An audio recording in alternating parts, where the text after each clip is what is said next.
السلام عليكم. وضعكم لايك للفيديو واشتراككم في القناة تشجيع لنا لمزيد من العطاء السلام عليكم. وضعكم لايك للفيديو واشتراككم في القناة تشجيع لنا لمزيد من العطاء والتألق.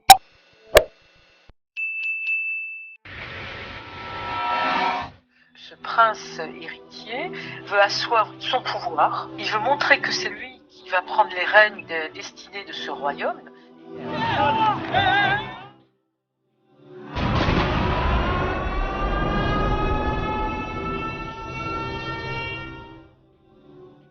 Aussi grande que la Bretagne, cette cité à la pointe de la technologie s'appelle Neom. Ces personnes qu'on appelle les Wahhabites construisent une ville de débauche sur la terre des prophètes.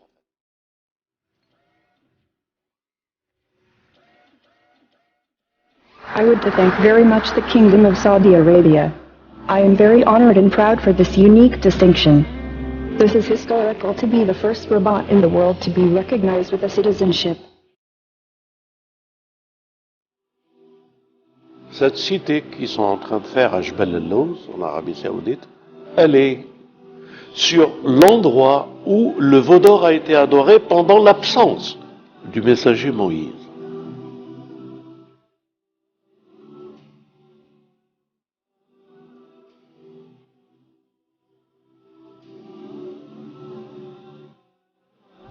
Le sujet que nous allons aborder aujourd'hui ensemble, il est d'actualité. C'est un sujet bouleversant. Bouleversant parce qu'il se situe à travers une genèse et une histoire. Et que cette histoire, elle est biblique, coranique, évangélique, et qu'elle a des traces historiques. Une région bien déterminée. Ce territoire se trouve actuellement sur les lieux géographiques qui appartiennent à un pays qui s'est donné le nom d'une famille, qu'on appelle aujourd'hui l'Arabie Saoudite, mais qu'en réalité c'est le Hijaz. Et puisqu'en réalité c'est la terre bénie des prophètes. De tous les prophètes. D'abord, les prophètes des enfants d'Israël. Une région qui s'appelle Jebel el-Lawz, qui se trouve à 19 km de la côte d'Égypte, c'est-à-dire à partir de l'Égypte, on voit ces montagnes. Et qui n'est pas très loin non plus de la Jordanie. Jebel el-Lawz était dans toute l'histoire biblique la terre du prophète Yaqub. Vous connaissez cette histoire, Yaqub, Youssef, trahi, la naissance de Youssef, le prophète Youssef, son père qui est Yaqub et qui a passé sa vie spirituelle sur ces montagnes qu'on appelle Jebel el-Lawz. Et après, nous continuons cette histoire avec l'histoire qui est dans la Bible aussi, et dans le Coran, et dans l'Évangile, l'histoire de Moïse.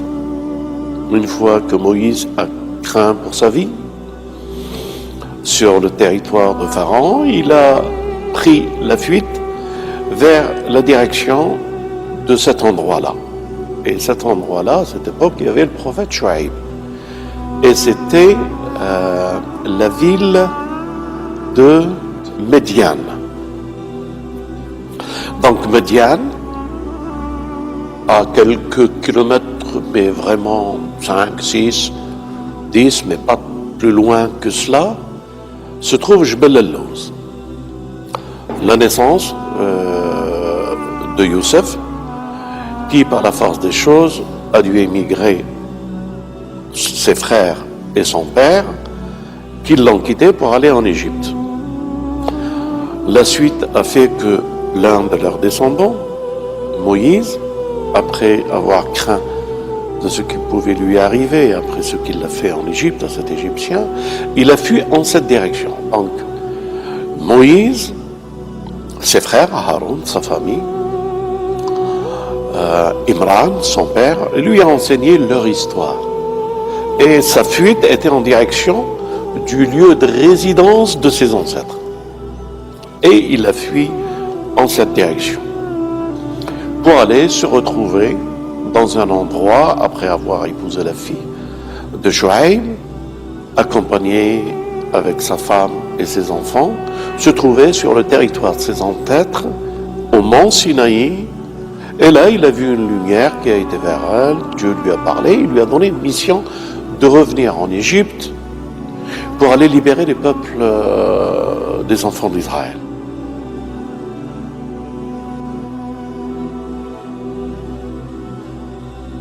Cette histoire, vous ne pouvez la comprendre que si vous la suivez, qu'elle a un passé, présent, futur, qui est le présent pour nous aujourd'hui. Et cette histoire se déroule quelque chose aujourd'hui. Et c'est pour ça que je tiens à avertir. En somme, lorsque Moïse était avec les enfants d'Israël, les historiens ont cherché à comprendre par quelle voie il est passé et dans quelle montagne il a été pour recevoir la révélation. Alors, les histoires qu'ils nous ont racontées, et qui se racontent même aujourd'hui, que c'est des montagnes qui se situent en Égypte. Au mont Sainte-Catherine, il y a la montagne de Moïse, qu'aujourd'hui on appelle la montagne de Moïse. Et tout ça, ce n'est pas la réalité. La réalité, c'est que Moïse, la mer s'est ouverte où? Elle s'est ouverte à un endroit bien précis qui s'appelle Nouaïba en Égypte et qu'il y a 19 kilomètres en face qu'il y a un territoire qu'aujourd'hui on appelle l'Arabie Saoudite. La mer qui s'est ouverte et le peuple qui a traversé, le peuple des enfants d'Israël qui a traversé cette mer, c'est de Nouaïba, une petite ville en Égypte.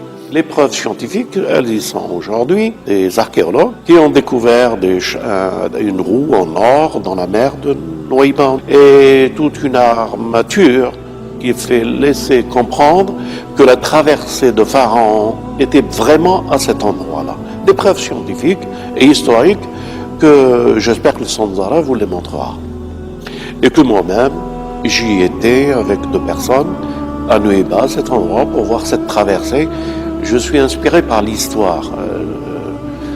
Je suis passionné par l'histoire des prophètes et j'aime bien marcher sur leurs traces pour comprendre dans quel lieu leur état, comment il a été. Et je peux vous dire que cette traversée des enfants d'Israël, cet endroit précis, Nouaïba, cette mer qui s'est ouverte, justement à Nouaïba, il y a un mont qui se soulève par rapport à la mer et que l'eau qui a dû disparaître, les enfants d'Israël ont pu traverser les 19 kilomètres qu'il leur restait. 19 kilomètres, retenez bien ça, pour traverser la mer et aller de l'autre côté. Et l'histoire nous montre, c'est dans cette région qu'il est revenu, qu'il y a une histoire avec les prophètes et à un endroit bien précis que le Coran nous parle d'un endroit qui se situe et qu'il l'appelle Tawa.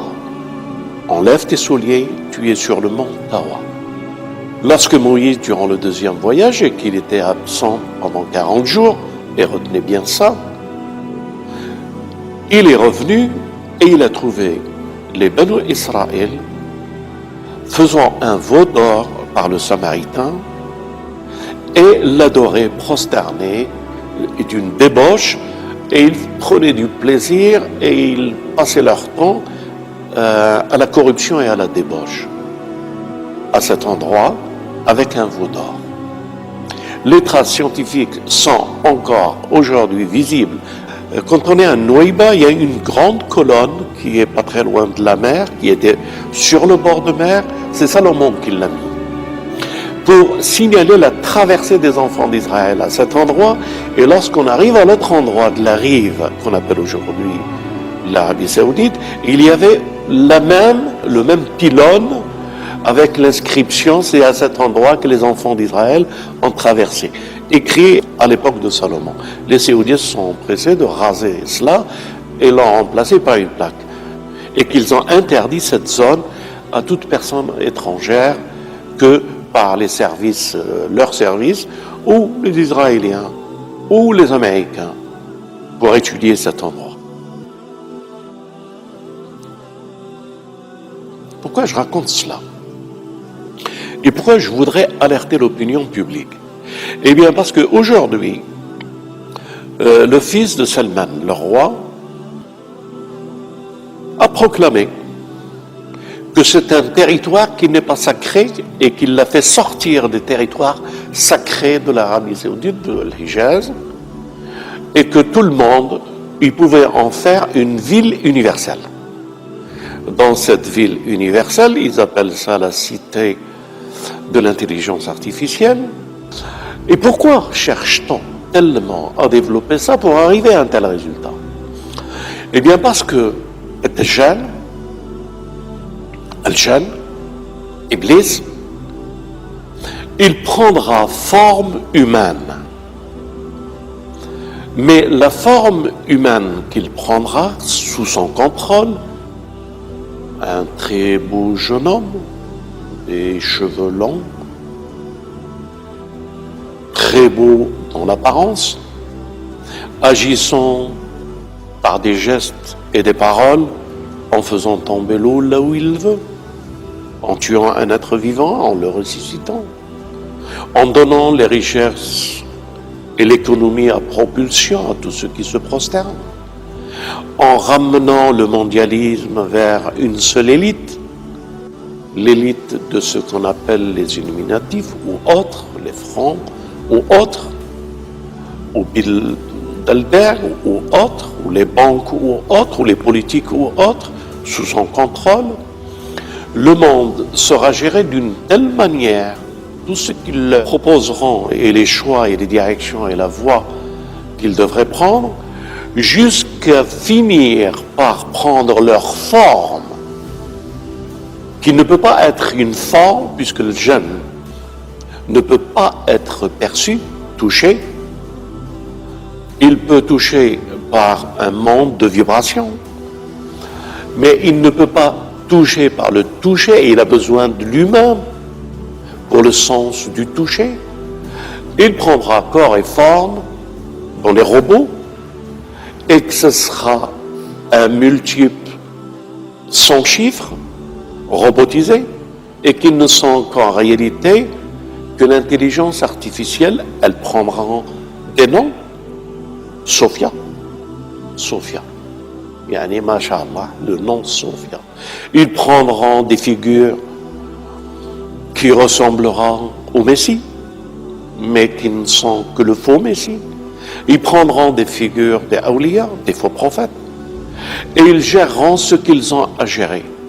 Et c'est à partir de Jbel al-Lawz qu'ils voudront prendre le contrôle, non seulement sur cette terre, mais qu'ils auront des plateformes en dehors de la Terre, sur la Lune ou plus loin encore. Ils auront des moyens de communication, des radars, gérés pour notre humanité, pour le contrôle.